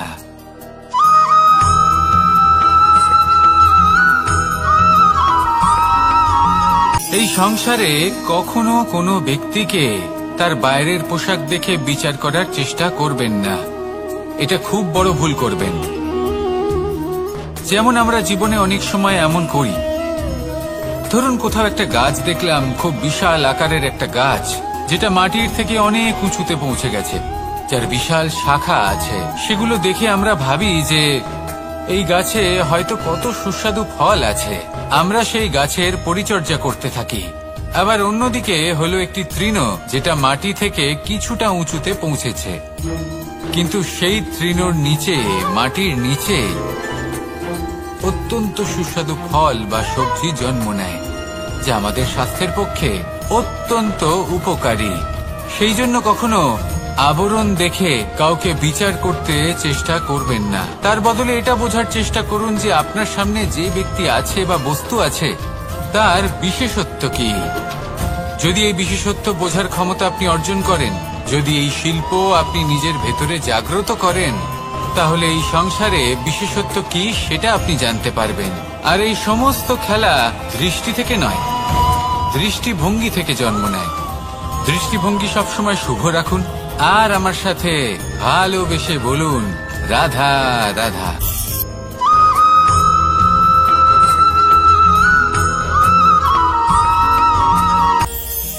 এটা হলো ধান গাছ। এর থেকে যে চাল উৎপন্ন হয় তা মানুষ গ্রহণ করেন। আর এটা কি? এ হলো জংলি ঘাস। একবার ভেবে দেখুন, যদি এই জংলি ঘাস ধান গাছের আশেপাশে থাকে তাহলে কি হবে? ধান উৎপন্ন হতে পারবে? তা উৎকৃষ্ট হতে পারবে? আমরা কি তা গ্রহণ করতে পারবো? কখনোই নয়। এই জংলি ঘাস ধানকে নষ্ট করে দেবে, কিন্তু নিজে জীবিত থাকবে। এটাই হলো আজকের শিক্ষা। এই সংসারে যদি আপনি নীতির পথে চলতে চান, উচিত কর্ম করতে চান, সংসারকে সেবা করতে চান, তাহলে জংলি ঘাসের মতো ব্যক্তিদের থেকে সবসময় দূরে থাকতে হবে। সেই ব্যক্তি যারা দুর্নীতি এবং মিথ্যা দ্বারা পরিপূর্ণ, যাদের ব্যবহার অশুভ, যাদের অনেক অশুভ গুণ রয়েছে, তারা সঠিক নয়। সেই সকল ব্যক্তি যাদের চরিত্র অত্যন্ত দুষ্ট হয়, তারা হয় শুভ চরিত্রের ব্যক্তিকে একদম নষ্ট করে দেয়, নয় নিজের মতো বানিয়ে তোলে। তাই যদি আপনি নীতির পথে চলতে চান, এই সংসারের জন্য শুভ কর্ম করতে চান, তাহলে সেই সঙ্গ লাভ করুন যে সঙ্গ জ্ঞানে পরিপূর্ণ, যাদের মধ্যে অনেক গুণ আছে, যাদের থেকে প্রতিদিন কিছু শিখতে পারবেন। এমন ব্যক্তির সাথে জীবন অতিবাহিত করুন। দুরাচারীদের থেকে দূরে থাকুন।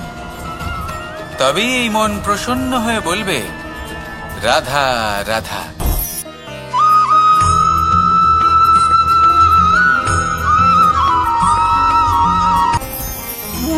ভোজন। এবার ভোজন সংগ্রহ করার জন্য মানুষ কি না করেন, সবসময় চেষ্টা করতে থাকেন। ফসল উৎপাদনের জন্য অনেক পরিশ্রম করতে থাকেন, কিন্তু অনেক সময় অনেক পরিশ্রম করার পরেও ফসল ভালো উৎপাদন হয় না। এর কারণ কি?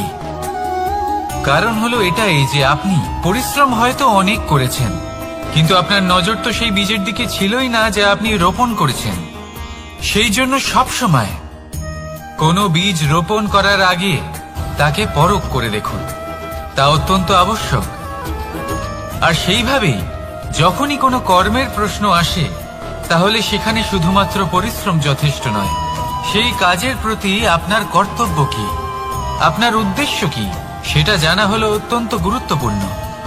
তাই কর্ম করুন, কিন্তু সেই কর্মের প্রতি আপনার যা উদ্দেশ্য তার মাহাত্ম্য বুঝতে চেষ্টা করুন।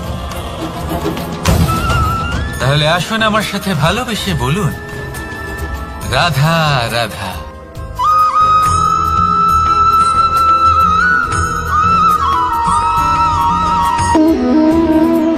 সম্পর্ক হলো আমাদের জীবনের একটি আধার।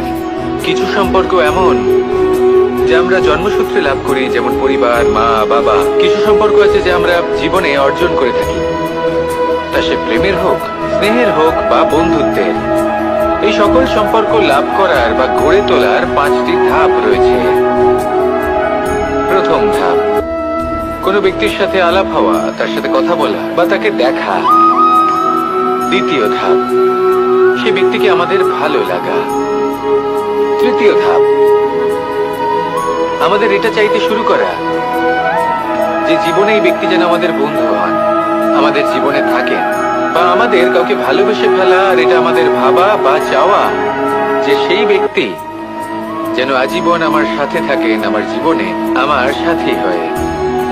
চতুর্থ ধাপ, লাভ করা। এবার এই ধাপটি অনেক মানুষের পক্ষে খুবই সরল হয়, বড়ই সরল ভাবে নিজেদের সঙ্গীকে লাভ করে থাকেন। কিছু মানুষের জন্য এই ধাপ অত্যন্ত কঠিন হয়ে থাকে। অনেক প্রতিকূল পরিস্থিতির উপর জয়লাভ করে তারা সঙ্গীকে লাভ করেন, কিন্তু লাভ অবশ্যই করেন। এরপরে আসে পঞ্চম, অন্তিম এবং সব থেকে গুরুত্বপূর্ণ ধাপ। সেটা হলো সেই সম্পর্ক পালন করা। এটা হলো এমন এক বিষয় যা প্রত্যেক মানুষের শেখা উচিত। যদি ব্যক্তি নিজের জীবনে সম্পর্ক রক্ষা করতে শিখে যান, তবে প্রত্যেক সম্পর্ক তার জীবনকে স্বর্গ করে তুলবে। আসুন আর আমার সাথে ভালোবেসে বলুন, রাধা রাধা।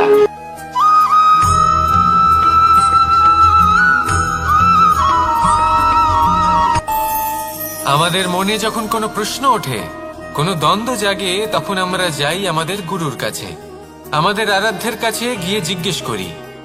এইভাবেই একদিন আমি পৌঁছলাম আমার আরাধ্যের কাছে, আমার মহাদেবের কাছে, আর ওনাকে প্রশ্ন করলাম যে মহাদেব, জীবনে আনন্দ পাওয়ার, উৎসব পালনের, প্রেম ভাগ করে নেবার, জীবনকে উপভোগ করে নেওয়ার সর্বশ্রেষ্ঠ সময় কোনটা?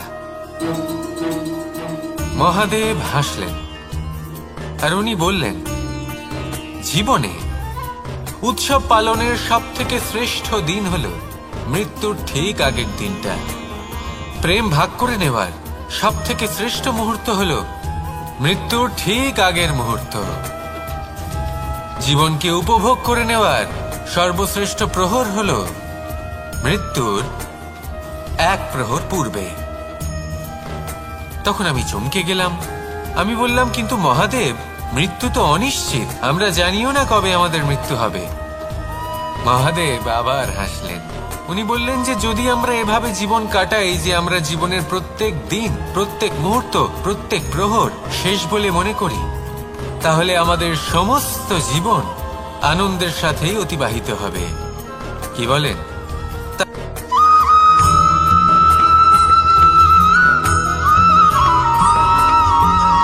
এই সংসারে কোনো বস্তু হোক বা ব্যক্তি হোক, তার একার গুরুত্ব কিন্তু খুব বেশি নয়। একটা উদাহরণ হিসেবে বৃষ্টির ফোঁটাকে ভেবে দেখুন। যদি একটি বৃষ্টির ফোঁটা হয় তাহলে তার খুব বেশি গুরুত্ব থাকে না, কিন্তু যখন সহস্র বৃষ্টির ফোঁটা মেঘের মধ্যে দিয়ে ঝরে পড়ে, তখন সেটা বর্ষার রূপ ধারণ করে। সেই বর্ষা যা এই প্রকৃতিকে শান্ত করে। সেইভাবেই পাথরের ছোট টুকরো, তার খুব বেশি গুরুত্ব থাকে না, কিন্তু যখন অসংখ্য পাথরের টুকরো একত্রিত হয় তখন তা পর্বতের আকার ধারণ করে। সেইভাবেই কিছু মানুষ যখন একত্রিত হন তখন তৈরি হয় পরিবার, কিছু পরিবার যখন একত্রিত হয় তখন তৈরি হয় সমাজ, যখন অনেক সংখ্যক সমাজ একত্রিত হয় তখন তৈরি হয় রাজ্য। এবার এই রাজ্যের সবথেকে গুরুত্বপূর্ণ ব্যক্তি হতে পারেন রাজা, কিন্তু তাও সেই রাজা একা কিছু করতে পারেন না।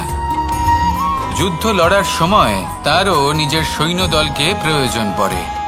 কিন্তু এই সংসারে এমন একজন ব্যক্তি আছেন যিনি একাই সব কাজ করতে থাকেন, এবং সেই ব্যক্তি হলেন মা। আমাদের জীবনে একজন পিতার ভূমিকা কিন্তু নিঃসন্দেহে অমূল্য, কিন্তু আমাদের সকলের জীবনে যে ভূমিকা একজন মায়ের তা অন্য কারোর থাকে না। একজন মা একাই সন্তানকে বড় করতে পারেন, সংস্কারী করে তুলতে পারেন, তার জন্য পরিশ্রম করেন। আর এত কিছু কাজ করার পরেও তার কাজের জন্য তিনি প্রশংসা অবশ্য পান না। উল্টে যদি সেই সন্তান অনুচিত পথে চালিত হয়, অনুচিত কর্ম করে, তখন সেই মাকেই অপবাদের পাত্র হয়ে উঠতে হয়। আমাদের জীবনে মায়ের যোগদান কতটা সেটা বুঝুন। আপনাকে বড় করে তোলার জন্য উনি কতটা পরিশ্রম করেছেন সেটা বুঝুন। আজ থেকে, এখন থেকে, এই মুহূর্ত থেকে মাকে সম্মান করতে শিখুন। যখন সময় পাবেন, যখন সুযোগ হবে, তখন তার প্রশংসা করুন, ওনারও ভালো লাগবে। আর মায়ের এই মমতার জন্য, তার এই ভূমিকার জন্য আসুন সবাই মিলে আমরা তাকে প্রণাম করি, আর সকলে মিলে ভালোবেসে বলি, রাধা রাধা।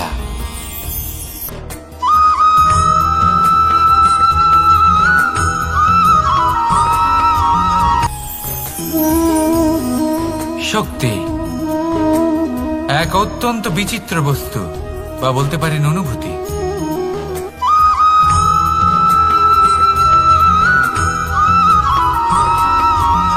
ধর্ম। আমরা সকলে ধর্মের বিষয়ে কথা বলি, কখনো নিজের ধর্মের বিষয়, আর কখনো অন্যের ধর্মের বিষয়।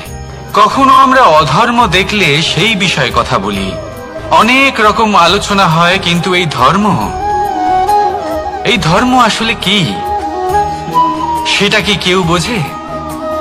যদি আমি আপনাকে উত্তর দিই, এই উত্তর সরল। ধর্ম হলো তাই যা মানুষকে অন্য মানুষের সাথে, সমস্ত বিশ্ব সংসারের সাথে আনন্দ সহকারে বাঁচতে শেখায়। সেই জন্য আপনি যদি কখনো কোনো ধর্মীয় স্থানে যান, সেই ধর্মীয় স্থানে গিয়ে আপনার শান্তির অনুভূতি হয়, তাই না? কিন্তু দেখুন, ধর্মের জ্ঞান থাকলেই সেই মানুষ ধর্মের পথে চলতে পারবে এমন কোনো কথা নেই। অনেক সময় সম্পর্কে যখন সংঘর্ষ বেড়ে যায়, তখন ইচ্ছের জন্ম হয়, ক্রোধের জন্ম হয়, অহংকারের জন্ম হয়, আর তারপর বিনাশ হয়ে যায় এই ধর্মের। সেই জন্য দ্বিতীয় সবথেকে গুরুত্বপূর্ণ গুণ যা আমার সারথীর মধ্যে থাকা উচিত, তা হলো ধর্মবীর হওয়া। এবার দেখতে হবে সেটা এই যে কে হবে সেই ব্যক্তি যিনি এই স্বয়ম্বরে নিজের ধর্মে অটল থাকবেন। কারণ সেই ব্যক্তি এই সংসার থেকে সরে এসে ধর্মের পুনঃস্থাপনের এই মহাকার্যে আমার সারথী হতে পারবেন। তাহলে আসুন আমার সাথে ভালোবেসে বলুন, রাধা রাধা।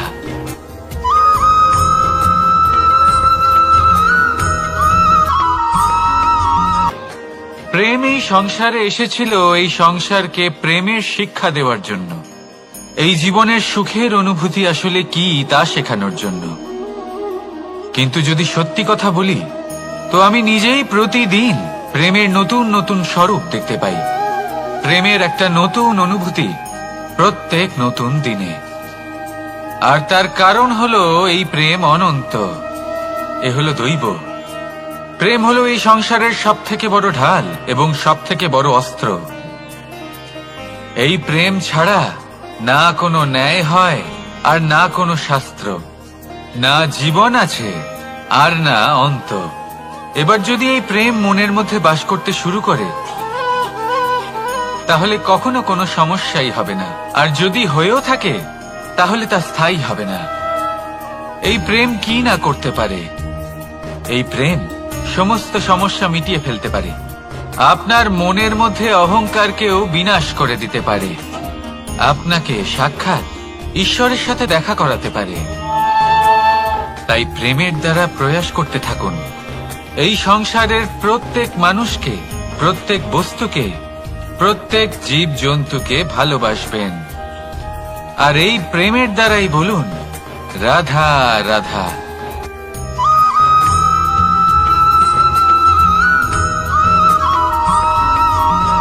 আপনি ওই কথাটা নিশ্চয়ই শুনেছেন, যখন ভগবান একটা দরজা বন্ধ করেন, তখন অন্যদিকে অনেক দরজা খুলে দেন।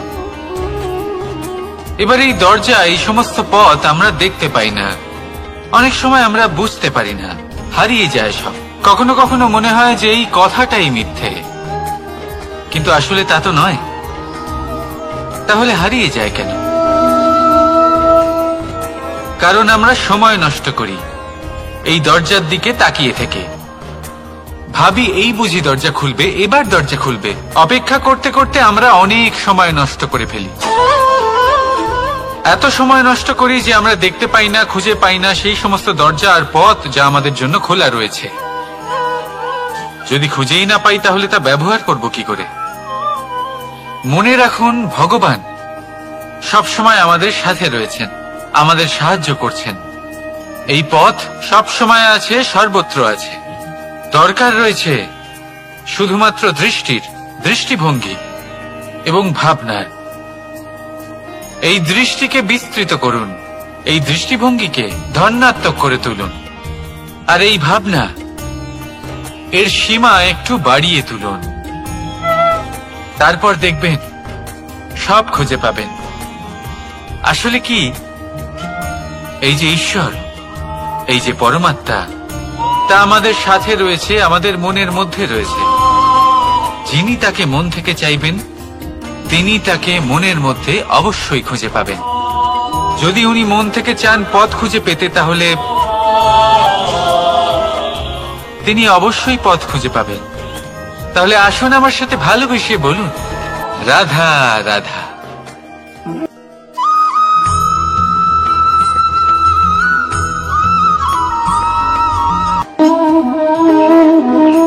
প্রশান্তি জড়িত নিদ্রা মানুষের জীবনের একটা অত্যন্ত গুরুত্বপূর্ণ সুখ এবং প্রয়োজনীয়তাও। দেখতে গেলে এই সংসারের প্রত্যেক পশু পাখি, প্রত্যেক জীব অবশ্যই নিদ্রা প্রাপ্ত করেন। কিন্তু মানুষ, যার মধ্যে বিচার বিবেচনা করার শক্তি অন্যদের থেকে অনেক বেশি, তার কিন্তু ঘুমের কিছু সমস্যা অবশ্যই হয়। কি বলেন? তাই তো। এবার এর কারণ কি? চিন্তা। এবার চিন্তা আমাদের সবার জীবনে আছে। আমরা সকলে জানি যে চিন্তা কখনো আমাদের সাহায্য করে না, তাও আমাদের জীবনে আছে। কেন? চিন্তার মাধ্যমে কি কখনো কোনো সমস্যার সমাধান হয়েছে? অর্থের চিন্তা করলে কি অর্থ লাভ হয়?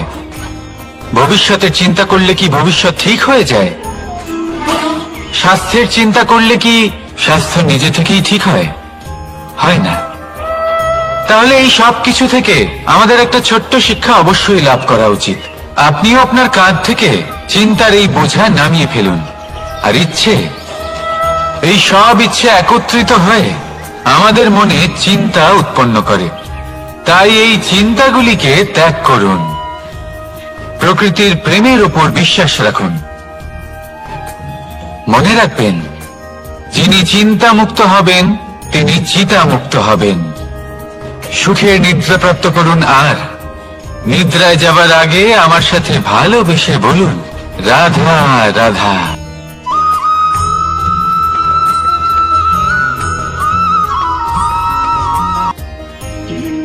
আমরা সবাই জীবনে সফল হতে চাই, তাই না?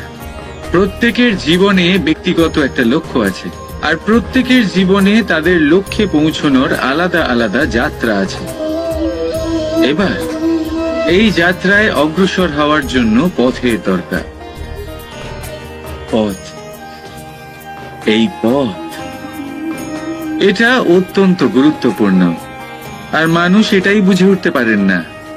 অধিকাংশ মানুষ তাদের গোটা জীবন কাটিয়ে দেন এই পথ খুঁজতে গিয়ে, আর অধিকাংশ মানুষ জীবন কাটিয়ে দেন তাদের এই পথ বদলাতে গিয়ে। কিন্তু এভাবে সাফল্য অর্জন করা যায় না। এবারে আপনারা জিজ্ঞেস করবেন কি করে সাফল্য লাভ করবেন। এই সফলতা তিনি অর্জন করেন যে তার পথ নিজেই তৈরি করে।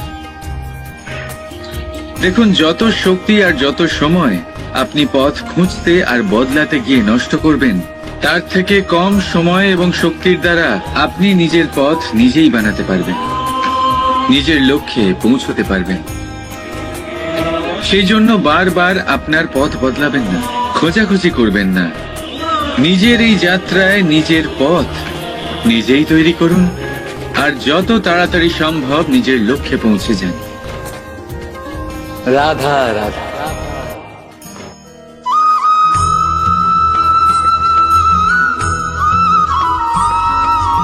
আর নিদ্রায় যাবার আগে আমার সাথে ভালোবেসে বলুন, রাধা রাধা। মহাদেব, সেই দেবতা যিনি মহান, যাকে দেবতাদের দেবতা বলা হয়, যিনি হলেন আমার আরাধ্য। কখনো আপনার মনে এই প্রশ্ন এসেছে যে শিবকেই কেন মহাদেব বলা হয়, অন্য কোনো দেবতাকে কেন বলা হয় না? সেই কারণ মহাদেবের মধ্যে, ওনার মধ্যে এমন এক বিশেষ গুণ রয়েছে যা অন্য কারণ নেই। তা হলো নিঃস্বার্থ হয়ে মানুষের সেবা করা। যদি প্রয়োজন পড়ে, যদি সৃষ্টির পথে বিনাশের কালো মেঘ ছেয়ে থাকে, তখন নিজের প্রাণের চিন্তা না করে হলাহল পান করার জন্য প্রস্তুত থাকেন মহাদেব। আর এই অদ্বিতীয় ত্যাগের জন্যই শিবকে মহাদেব বলে ডাকা হয়। এবার যদি কোনো মানুষও নিঃস্বার্থ ভাবনার দ্বারা নিজেকে অর্পণ করে দেয় এই জগতের কল্যাণের জন্য, মানুষের সেবার জন্য, তাহলে তিনিও মহাপুরুষ, মহামানব হতে পারেন। যদি কেউ অভুক্ত থাকেন, তাহলে নিজের থালা থেকে অর্ধেক খাবার তাকে দিয়ে দিন। যদি কেউ অসুস্থ হন, তাহলে তাকে সেবা করার, চিকিৎসা করার চেষ্টা করুন। এই জীবন শুধু নিজের জন্য নয়, অন্যদের প্রতি, সমস্ত সংসারের প্রতি উৎসর্গ করুন। যদি এইসব মানুষ শিখে যান, তাহলে তিনি মহাদেবের পথে অগ্রসর হতে পারেন। যদি মানুষ নিঃস্বার্থ ভাবনার দ্বারা এই সংসারের সেবা করতে শিখে যান, তাহলে তিনি নিশ্চিত রূপে মহামানব অবশ্যই হতে পারবেন। আসুন আমার সাথে ভালোবেসে বলুন, রাধা রাধা।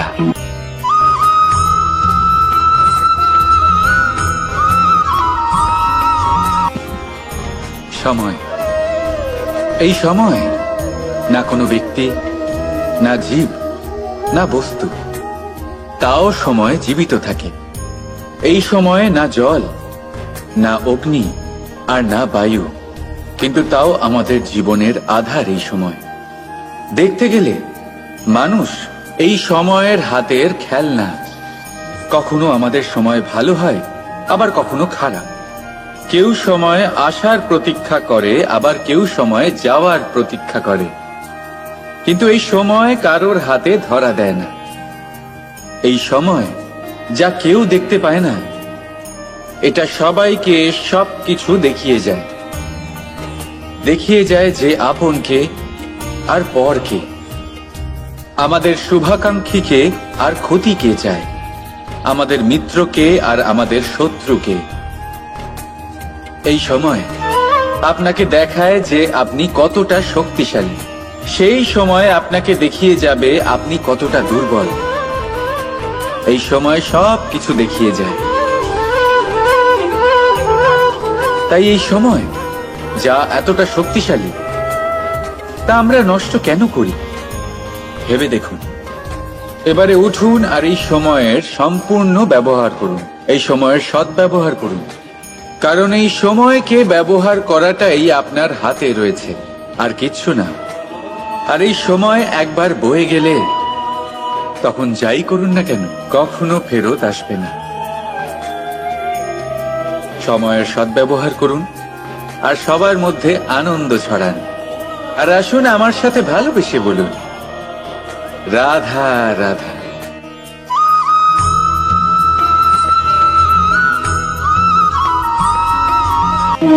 স্বর্ণ, হিরে, মুক্ত, মানিক, এই সব কিছুকে আগে পাথর বলা হতো। তাহলে এমন কি হলো যে এদের রত্ন বলা হয়? আর রত্ন তা বাস্তবে আসলে কি? এটা হলো সেই পাথর যাকে আগে আগুনের তাপ সহ্য করতে হয়েছে, পরখ করা হয়েছে, যাচাই করা হয়েছে, এদের কাটার চেষ্টা করা হয়েছে, কিন্তু তারা কখনোই নষ্ট হয়নি, বরং তারা আরো উদ্ভাসিত হয়েছে, আরো উজ্জ্বল হয়েছে, এই সংসারে আরো প্রকাশ ছড়িয়ে দিয়েছে।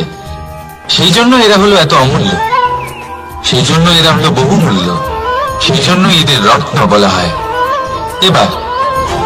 এবার মানুষের কাছেও এই নির্বাচনের অধিকার রয়েছে যে আমরা শুধু পাথর হয়ে থাকব নাকি রত্ন হয়ে থাকব। কিভাবে? আমাদের জীবনেও অনেক সমস্যা রয়েছে, বাধা আছে, বিপত্তি আছে,